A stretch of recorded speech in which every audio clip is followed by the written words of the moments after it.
Welcome back to Sutton Bourbon and Smoke. As you can see, we're doing a rare daytime record today. Today we're actually going to bring you Kevin's top 5 bourbons or whiskeys. I don't know, we'll get into it in a minute, but why don't you take it away? Sure. Coming up with the top 5, I was like, oh, no problem, I can do that. I end up with the bar covered with bottles and trying to narrow down to what exactly was the top 5 as I kind of narrowed it down the list. Each of these 5 we'll look today, they're all really good. Any certain day there could be one that would replace one of these 5, but these 5 all have a special story to them as well. So I went with these 5, and again, everyone has a different taste profile and everyone has different, top 5, top 1, top 2. So we'll start off with my number. They're in no particular order, but we'll start with bottle number 1, and it's the Joseph Magnus Cigar Blend Bourbon. And these are some hard words to say here. It's a straight bourbon whiskey, and it's finished in Armagnac, sherry, and cognac cask. And it is 115.7 proof. This is one I heard a whole lot about, and at the Sherrills Ford ABC store opening there for, that was actually for the county of Lincoln County. They had a big giveaway of a whole lot of allocated bourbons, and when you got to the front of the line, I saw a lot of Buffalo Trace, a lot of Eagle Rare. I had no idea that this beauty would be left there, and I'm gonna tell you what, the flavors you get from it are just outstanding, right? It's everything that I wanted to be. A more you do get that tobacco flavor, great deep, rich, earthy flavors. I'm having trouble saying it. Kicked me off with the Armagnac to start with. Now I'm pronouncing all the other words, and I hadn't even been drinking yet. So again, a great bottle to kind of start this off with. I'm gonna pour me a little bit to sip while we talk about the rest of them. Yeah.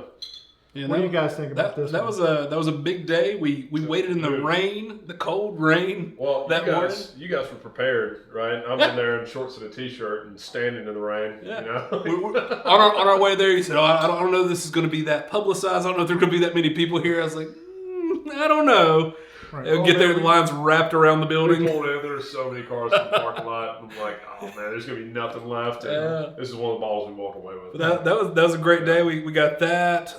You got something we're gonna be reviewing here in the next few videos. Yeah, I'm really excited about that. Yeah, and then I picked up a couple of things myself. So we'll maybe go through the good and the bad of that trip. Yeah, man. At some point we need to do one of these bourbon hunt videos, right? Yeah. Record some one of our experiences, but. Yeah, this is a good bottle for sure. Yeah, no, that one that really puts you in the room of like a cigar lounge or something like that. It really, it'd be perfect there. So next on Kevin's list is this Old Forester single barrel strength pick. It's the hospitality pick for Catawba County.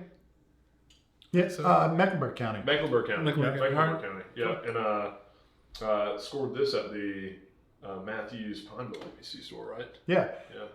Yeah, that was one I got to taste over Christmas at a thing in Charlotte, and I was hot to get that one. And actually, Taylor found it on the Mecklenburg ABC website. He said, "Hey, and it's completely on the other side of Charlotte from where I live." Yep. And so drove out there, asked the guy about it. He goes, "Yeah, they said we got an inventory. It's in one of the boxes back there, but I can't find it." So he took my name down, said, "Hey, I'll give you a call." A day or so later, he gave me a call, took off, was heading down 485 on my way out there, and he called back while I was there. He goes, "False alarm, that was Old Forester Statesman," which is probably my least favorite of all the Old Forester products. So I turned around, came back home, and then later he called back, said, "Hey, we got it." Got to the store, long line in the store, all the way to the back of the store. And when he saw me, he went back, got the box, handed me the bottle, and you should have seen... It was a swarm. People coming up there going, "Oh, that's what I'm here for. I want that. I want that." And like I said, there was only 6 bottles. So I feel really fortunate to have that one. It's delicious, right? I mean, again, I've talked about before in previous videos how much I love the Old Forester products. And that single barrel is just outstanding. Oh, yeah. And that's a barrel strength offering, 126 proof. I mean, just delicious all the way through. Doesn't drink like a 126. It's great. Man, this is probably one of the ones I'm least familiar with is on this list, so I need Yeah. to get into a little bit of this. Yeah. I feel like that's one of the ones at the end of the night we're like, hey, let's crack into something real good. And then we end up going with that one. Yeah. Better hurry. Yeah. I'll go with number 3 again in no specific order, but the third one we're going with is the Midwinter Nights Dram. This is from High West Distillery, and this is the Act 10 Scene 4 coming in at about 98.6 proof. Good body temperature. Also, really good proof on this. So this is maybe the only rye whiskey on here. It is. I think so. And where did you pick that one up? That one was at Liquor at the Lake. Got that when they have they had in December. If you bought store picks, you got so many tickets, and then showing up on the day of their call it lottery or lottery pick there, they give you another ticket. So I got drawn fairly early in the pile. I was probably definitely top 20, maybe 15, and so that was one I was definitely looking for. I'd only heard great things about Midwinter's Nights Dram. So I was excited to pick that one up, and it didn't disappoint. It's really good rye, really great flavor. Yeah, if you're looking for a rye whiskey, this has all the trappings of a good rye whiskey. That's actually what I've got poured here today because it's been a while since I've tried this one out. I got a different palate than you all. I personally I just haven't developed the taste for the ryes yet. So sure. I think one of the bottles we're going to review later on is helping me get there because it's like a bull rye blend. It's helping me develop that palate. But sure. I don't know. I don't appreciate this bottle I'm going to pick as much as y'all do. Yeah, I mean, particularly for a rye, I mean that's a highly sought after bottle. Like I say, I felt really fortunate to be able to pick it up that day. Sure, and we'll kind of along those lines, we'll probably all get to our top 5 at some point. We're starting off with Kevin's, and for sure. rye snuck in there. Good stuff. Well, speaking of Kevin's, number 4 on his list, like I say, not in any particular order, is something that you guys all should be familiar with. We're very familiar with this. You can see how low the bottle is, but this is the Old Forester 117 series Whiskey Row Fire. Yeah, that was one. Again, if you saw the video, but before we talked about that, we were able to pick that up on the tour at Old Forester. Felt really fortunate to get it. Again, not every tour was giving that away. It happened to be just on our tour for that day. It has a lot of the normal Old Forester type flavors, but you don't pick up quite the banana flavor that maybe you pick up on some of the other Old Forester products. But I mean, really great. Again, great story behind it. It was great. Again, it was the first tour we ever did in Kentucky on Whiskey Row. There's so many memories behind that bottle. Is why, I mean, besides just a great flavor, why that falls into the top 5 as well. 100%. Yeah. Out of the ones you have up here, this is the one I think belongs the most. So it might be on mine when we do it later. There we go. That'll work. Yeah. Well, I'll round it out with, I think, our newest of the selection. We found this this past weekend. It is going to be an Elijah Craig single barrel. This is a private barrel proof from our friends over at Southern Spirits, which they have aptly named the Baked Apple. Tell us a little bit about this. Again, with the Elijah Craig products, at the Evan Williams tours where we got really turned. Elijah Craig small batch is good. It wasn't until we went on the Evan Williams tour that we got into being able to taste the barrel proof stuff, and I was like, man, this Elijah Craig's really something, right? Yeah. I really turned us on to the Heaven Hill products. We've tried a lot of Elijah Craig, different barrel picks. Yeah. This Southern Spirits does a Easter egg hunt. They call it Easter egg hunt. Every other or so Saturday, they'll hide bottles throughout the store. Generally, it's 4 bottles. They'll give you the silhouette of the bottles, and you have to go out and look. They could be in the wine section. They could be in any part of the store. Yep. Yeah. But for this past weekend, it was 20 bottles they had hid.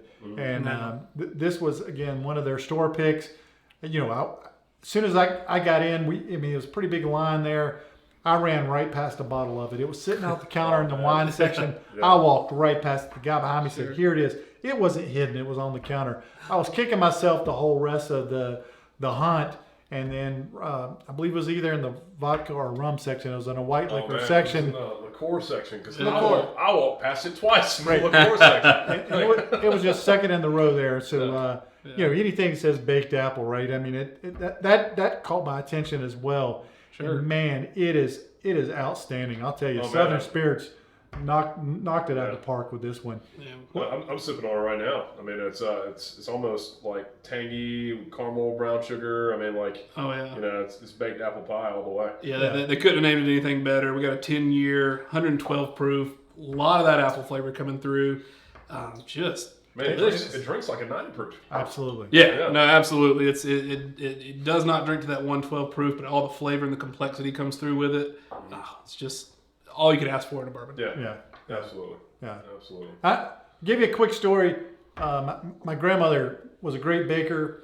The last time I saw her before she had a stroke, went into nursing home, and then passed away. She was an incredible cook. Last dessert she made was a apple pie with an egg custard on top of it. I went to see her that day before it was the day before she had the stroke. I ate half the pie. From that day forward, anytime I have apple pie, I'm always comparing back to hers. Yeah. I love that flavor, love that apple pie flavor. Again, none of them match up to hers. But man, the nose and the palate of that, I mean, that's all I think back to is that apple pie with that egg custard. It's delicious. Like I said, it quickly jumped into the top 5. Yeah, and I think a lot of what you hear from people reviewing bourbons, and a lot of it can sound either pretentious or just cliche, but there is something in each of these that kind of ties you back to a certain memory. Absolutely. And I mean, my gosh, if it's your grandmother's apple pie, I mean, that's going to be it right there. Absolutely. And I think there's a story behind each of these, which is why they made your top 5. Absolutely. And while we'll have our own in our top 5, you might see some repeats, but Sure. boy, this is good stuff. Sure. Yeah.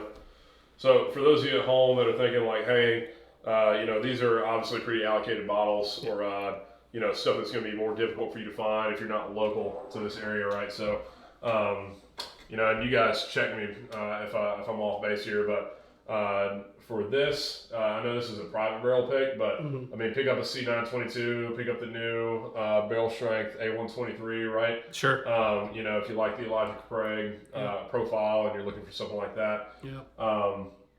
As far as this old Forester goes, I mean, just we did a review on it. Go back and watch it. But the 1920 is close. Well, 1920 is 115 proof. Yeah. This is 126, but Similar profiles. Profiles all Sure. the way through and through. Man, if you can find the other, or like the baseline Joseph Magnus, Yeah.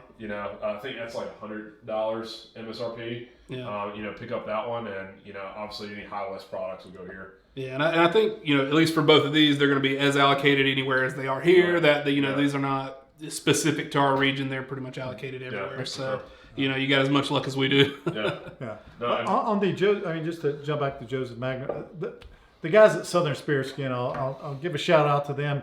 They're really good. I told them, hey, this is what I'm kind of looking for the cigar blend, and they led me to the George Remus. I believe it was a single barrel there from George Remus, Yeah. and he said that's got similar flavors, and same way with the Stellum. So I did grab both of those bottles because that was before. And again, it takes you into those flavor profiles there. Right. Yeah, while being a little bit more readily available. Yeah, so that's good. and not nearly the price. Again, that one, and these are all we got them all at MSRP price. Yeah. The Joseph Magnus $199. So. Man, that's one thing about us. Like, we won't support the secondary market. I mean, we drink our whiskey. I mean, the bottle's over $300. Yeah. Most of the time, it's probably gonna sit on the shelf. Yeah. Exactly. Yep. Yeah. We're gonna buy it at MSRP and drink it. Absolutely. Exactly. Yeah. But hey, if you like what you saw here today, we'll be doing this again. This week we're actually having 2 videos drop, so be on the lookout for that. But until next time, drink responsibly. Hit that like button. Don't forget us. Like and subscribe.